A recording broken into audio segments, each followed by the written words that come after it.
saved a little money. So I called myself splurging today. And I said, you know what? I want to go into Whole Foods and see what the hype is about, because I've never shopped in a Whole Foods ever in my life. I feel like Whole Foods should have a income requirement sign at the door when you enter the door of Whole Foods. When you walk into a Whole Foods, it smells great. Reason I knew I couldn't afford nothing when I walked into Whole Foods, because the lights didn't affect my eyes. The lights in the ceiling were dim. They were inviting. It's like they were singing to me. They were whistling. They were calling me. When I walk into Target, I feel good, but I understand where I'm at. When I walked into Whole Foods, those lights bounced off my skin like I had the Bruce Leroy glow.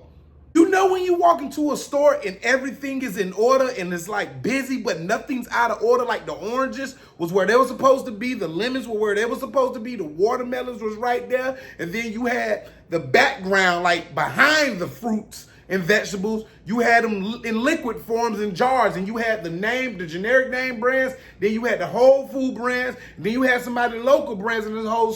And I should have known, I should have walked out immediately, but I didn't. Whole Foods has 71 different brands of cereal in their store.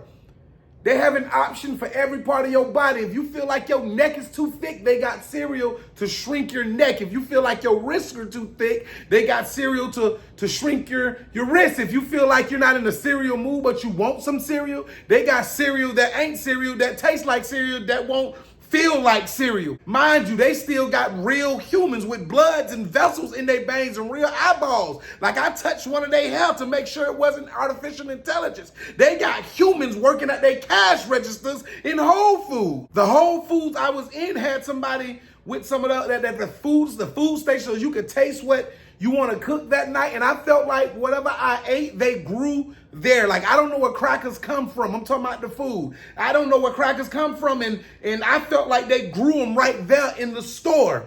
And as I tasted it, with whatever was on top of it, I couldn't afford to eat this for free. Although it was free, it just tasted extremely expensive. Went to the meat section in Whole Foods, and the meat smelled so fresh that I swear I seen Bambi Mama run across my face, and a hunter just, bow, shot Bambi Mama. Oh, you know what? I want her ankle. I'm sorry, little Bambi. They're going to come back and get you in a minute. Can I have her ankle? I know it's children allowed in Whole Foods because I seen children allowed in Whole Foods, but it was no children running around playing, saying, don't touch that, don't grab that. Like they were well behaved. They spoke, they waved. I waved back, they waved back. We had a waving war, but I knew I couldn't afford nothing in this store. I think I'm making this video to say, Whole Foods, thank you for being great, but thank you for humbling me.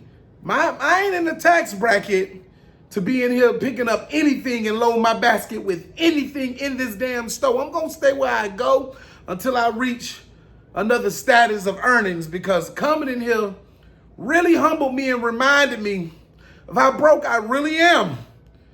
I'm pretty broke.